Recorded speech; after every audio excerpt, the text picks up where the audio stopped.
Vadiwa vateereri, ndadzoka zvakare neimwe meseji yandakatumirwa naHaidhi pano paZoom, Facebook, Secrets and Confessions. Zita handisi Stilda. Hanzi ndiri personal usher wamai mufundisi. Regai ndimbokunyaurirai zviri kuitika muchechi medu. Stilda, zvava kuitika mazuva anoka, ini ndinofunga chete kuti nyika inenge yava padhuze nekuguma. Pamwe pacho unotoshaya kunzwisisa kuti chave chii. Zvatosiyana nechitendero chekare. Vafundisi chaivo ndivo vari kunhoresa machechi. Yet they expect mwana wesangano to live a holy life. Zvavari kutadza ivo pachavo. Ndakumbirisa chitupa changu rasirai kure. Ndinofamba namai mufundisi vangu kwese kwavanenge vaenda, kana zviri zveministry yavo.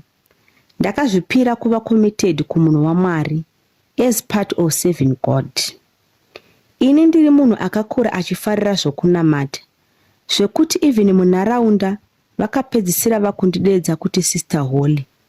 Kana ari midnight prayers, ndairova zvekuma 45 minutes zvichienda mberi. Pamwe pacho zvakatozopedzisira zvava muropa, zvekuti need yekuseta alarm pakanga pasisina. Ndaitongoerekana ndamuka kana nguva dzekunamata dzakwana. Ndichisvika muchechi umu, ndakasvikofarirwa namai mufundisi vai. Vakandiswededza padhuze zvokuti ndega ndakafara, ndikati nyasha kaidzi dzandiwana. Handina kunge ndaziva kuti ndiri kutamba neshato yanga yakamirira kuzondimedza.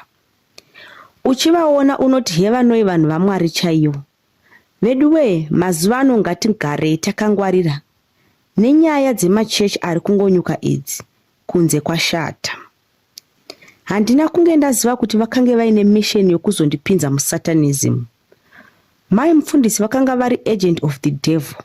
Saka basa ravaiita ivo ndakatozodiscover later kuti wese anenge apinda position yandakanga ndinayo waizongodisappear, zvokuti mai mufundisi vaizonyepa kuti vanhu varelocata oro vachinja sangano rekupindira. Vakazongotanga kundipa ma-invitation andakanga ndisinganzwisisi. Yekutanga vakati vaida kuzotravela, so vaida ndizosara nevana vavo, ivo vachienda kupastor seminar for 2 weeks. Ndakasara paye. First night I didn't sleep well. I kept on having nightmares. Ndomuka ndonamata ndichitaura the blood of Jesus everywhere. Ndakatanga kunzwa futi movements at first. I didn't take it serious. Ndakangoti maybe imba yamufundisi is under attack. But hazvina kupera, zvakaramba zvichienderera mberi. Chaindishamisa ndechekuti whenever I would wake up and pray, pastor vaibva vafona same time vachiti, is everything okay my daughter? I would then tell him masounds aya, vobva vati don't worry, God is in control. Izvi zvakaramba zvichienderera mberi to the point yekuti I ended up ndisisina simba rekupota ndichimuka ndichinamata. Kusvika pakuzodzoka kwakaita vana pastor, ndiko kudzokera kwandakazoitawo kumba kwedu. Stilda, it didn't stop there. Ndakatozosvika pakupota ndichirota kuchuya munhu wechirume kuzoita bonde neni, obva achinja kuita nyoka. Pandaizopepuka, ndaiti ndikazvitarisa kusikarudzi, ndaiona kuti pane zvaitika. Ndakazofunga kuenda kunoudza mai mufundisi nezvazvo, asi chakandishamisa yaive mhinduro yavakandipa, iyo yandakanga ndisina kutarisira kubva kwavari. Kwakati kwapera 3 days, I had a phone call from pastor vachiti vari kuda kuenda neni kuprayer mountain pamwe chete namai mufundisi. Semunhu akanga asina zvakawanda zvaaifungira, ndakabuda ndikaenda navo. Tichisvika kuya, hatina kubva taenda ipapo. Takazosimuka kwakuedza zvekuma around past 12 takananga kugomo kuya, only to find kuti it was a place yaive at a hidden location, uko kwakanga kwakazara mamwe mapastors vane mukurumbira. I noticed an unusual behavior from my pastor vandakabva navo. The moment yatakasvika panzvimbo iyi, he told me to go to the car and wait for him. Then papera hour, I saw 2 guys approaching the car umo mandakanga ndakagara. Vakauya vakandiudza kuti vatumwa kuzonditora. Vakaenda neni kutempo kuya, Tichisvikako I was surprised kuona kuti there were other girls vakanga vavapo. Vakanga vauyawo nemapastors avo vakanga vari personal ushers sezvandaiita. Pakanga paino mumwe airatidza kuti ndiye mukuru. Akauya akabata glass raicirculata riine something like red wine mukati. This is how I was initiated. Mushure mekumwiswa wine yakanga iri muglass iri. I was then given a task yekuinitiata ma-teenagers nema-youth emuchurch medu. Ndakapiwa simba rekuti chese chandinenge ndataura vaizochiteerera. Ever since that encounter, ma-youth nema-teenagers aya vakuita zveungochani, vamwe substance abuse, vamwe kusateerera vabereki nehustubbornness. Ende izvi zviri kukonzerwa neni. I am enjoying doing this because zvinhu zvatova mandiri. Though at first I didn't like it, but now I am happy to do it. Soon ndiri kuenda for another mission and I will come nepati 2 kana ndadzoka. Vadiwa vateereri, ndo imwe yeconfession yatakatumirwa naHaidhi achitsanangura zviri kuitika mumachechi umu. Regai tisire comment section tinzwewo kuti munotaura tukudii.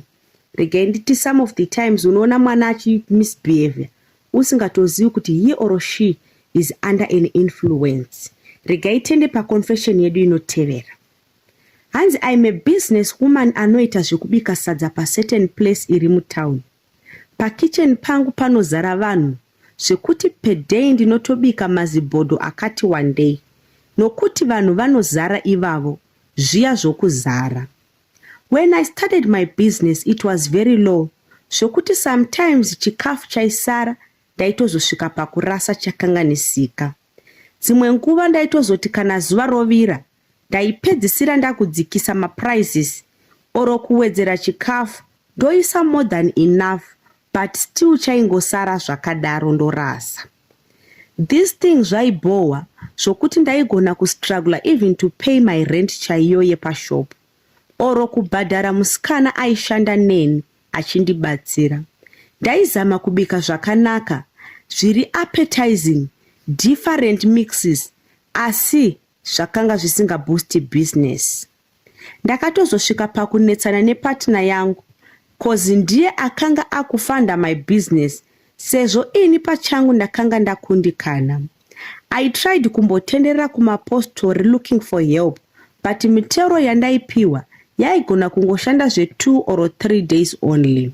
Ndakazotaurawo na someone akandiudza zvokuita. Ndikazosvika pakujoina church yemuslim, not because I wanted to but because ndinoda mvura yavanogezesa zvituna kuti ndiishandise for my business. Sezvo zvakanzi inoda namaclients. Ever since ndatanga kushandisa mvura iyi pashop pangu panozara zvokuti chikafu chinotoita chishoma. Panenge paine queue yakakura. Vamwe ndio vanotogara vafona vachiisa order yechikafu chavanenge vachida musi iwowo. Mvura iyi iri kundishandira zvokuti mari yandave kubata yakawandisa.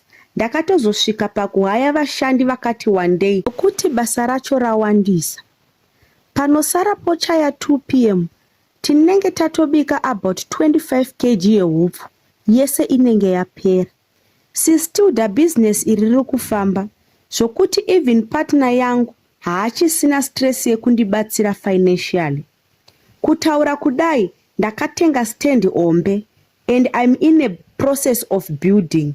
Zvakare ndakatenga motikari yekutakura vana vechikoro.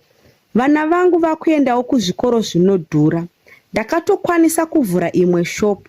So far handina kana mhiko yandakaita kana anything chakaipa.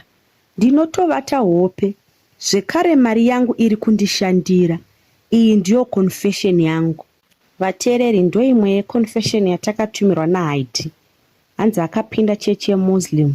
Kwete nekuti anoda kunamatamo, asi nenyaya yekuti ari kuda mvura yezvitunha inogezeswa kuti aishandise kubasa kwake kuti business rifambe. Right now let us move to our last confession of this episode. Tinopa vakaremara donations iri mhiko yatakanzi tite kun'anga. Sistilda makadii henyu. Please ndakumbirisa nemutsa waMwari, chitupa changu vigai. Nhamo yakati yatitamba rafu, ini nemukadzi wangu. Takafunga kuenda kun'anga kunoromba kuti tiite mari. Tese tiri vaviri takadzidza, asi mabasa chaiwo airamba, zvokuti takatozongotora macertificates tikarongedza hedu mumba. Ndakambozama kukiya zvinoitawo vamwe varume to no avail. So takazongogara hedu pasi tikaonesana nemudzimai wangu. We then came up with a plan yekunoromba zvisina ropa mukati. Takaenda tikanoona n'anga iyo yakatipa 2 options dzemhiko.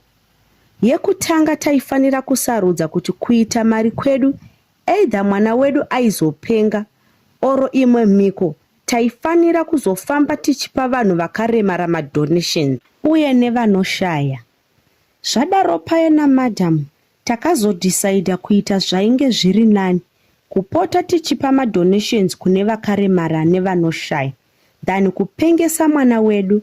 Izvo zvaizogona kuita kuti vanhu vaite suspicious and question the source of our wealth. Takaita zvese zvaidiwa nen'anga iya, mari ikatanga kubatika zveshuwa. We became very successful, zvekuti people cherished upenyu hwatinorarama, not knowing kuti our success inobva pakutorera vanhu their destinies. Takutoremera mastreets, upenyu huri kufamba. N'anga yedu yakatiudza kuti as long as tichiramba tichidoneta, mari icharamba ichibatika. Tinofamba hedu tichipa vanhu either hembe, groceries, mari nezvimwewo zvakasiyana siyana. Sometimes we just take large sum of money toenda tonodonata to the destitutes and to the less privileged. We know what we are doing is very wrong, but dai Mwari atiregererawo. We are just a young couple iri kutsvaga better living.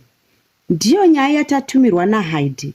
Regai tione kuti how best can we help and encourage them to do the right thing. Zvakare, I just want to say thank you kuna mukoma Nash, not forgetting all the viewers veZim Facebook Secrets and Confession with all your support netime yenyu muchiteerera ma-secrets and confessions atiri kusangana nawo. Kune last confession yedu iyo toda kungotiwo to this couple, dai Mwari akuwanirai nyasha masvika pakuita the right thing. Vadiwa vateereri, regai tivhare neyekupedzisira iyoyi. Ndatenda.